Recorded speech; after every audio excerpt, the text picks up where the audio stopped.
Hi, Eddie. In a similar vein to a month ago when you announced the training squad, can you just talk us through the decision to leave out the senior guys? Well, as we said, we've drawn a line in the sand after the Lions series, and we're looking to produce a younger squad to get ready for the World Cup.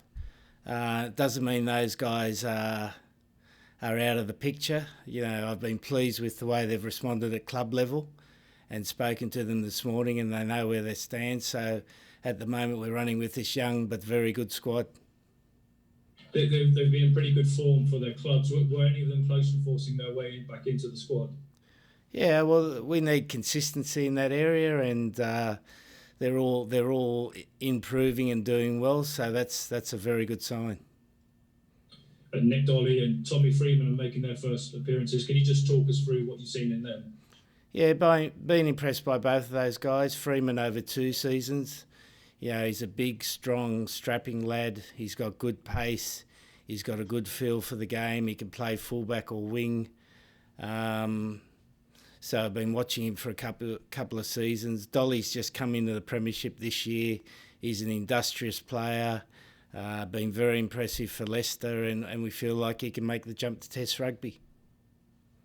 Thanks, Eddie. Thanks, Duncan. James, we'll come to you next, please.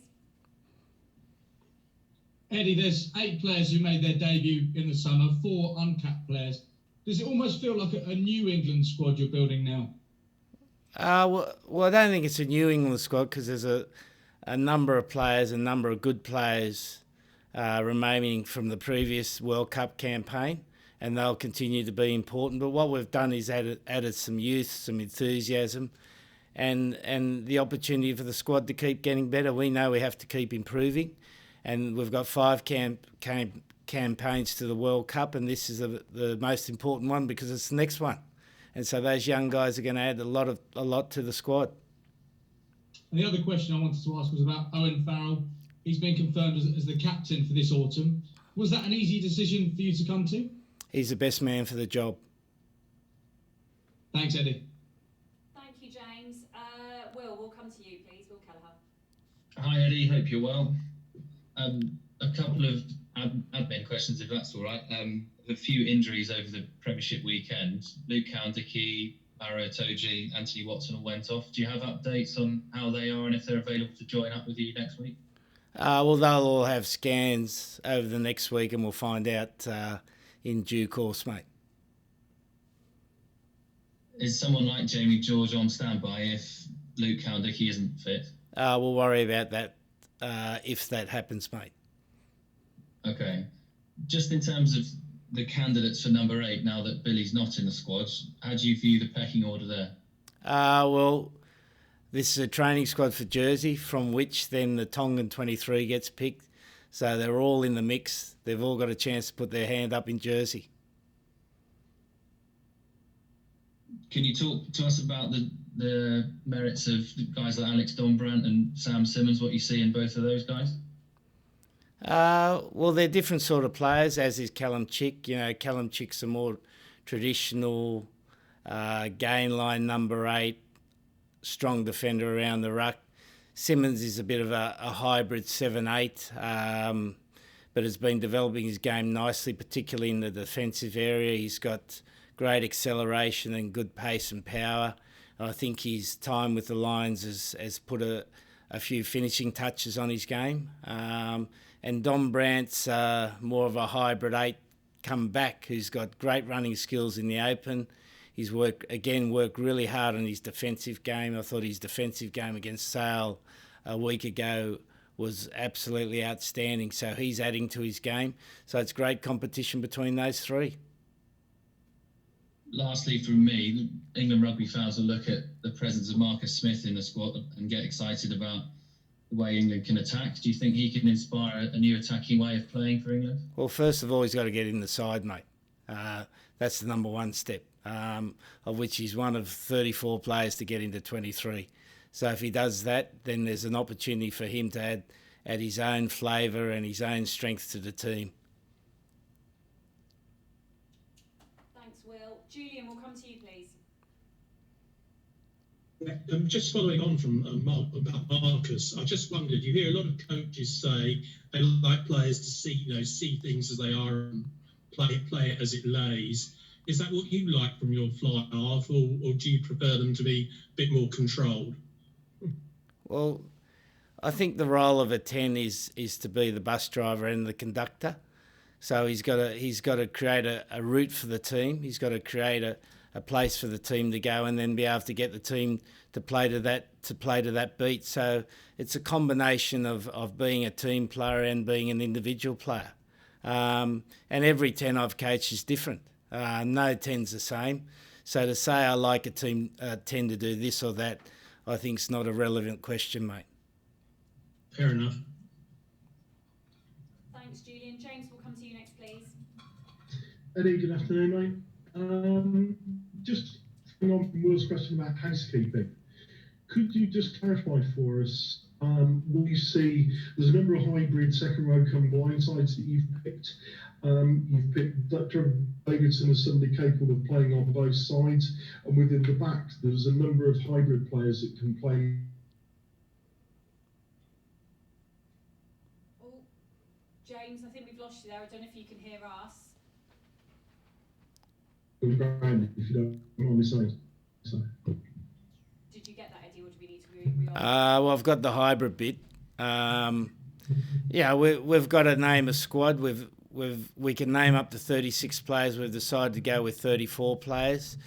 So within that, we need the flexibility to be able to cover a number of positions. Again, moving towards the World Cup with a squad of 33, where we want to make sure we use every campaign as a dress rehearsal for the World Cup. So those sort of players who can play multiple positions are very important. Is Courtney and Jordan still contenders for starting locks as Test match players? Courtney and who was the other one, mate? George Martin, mate. George Martin. Courtney's definitely a Test lock. George Martin's at this stage not a starting Test lock.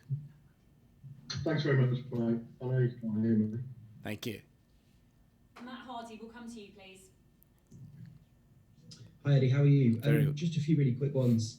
What are you looking for out in Jersey? What kind of player are you looking to maybe sneak into that 23 from the wider squad? Well, the first thing about Jersey, it's an opportunity for us to get together as a team. Yeah, we've got a tough autumn campaign. We're playing against two of the three sides, have been together for 3 months.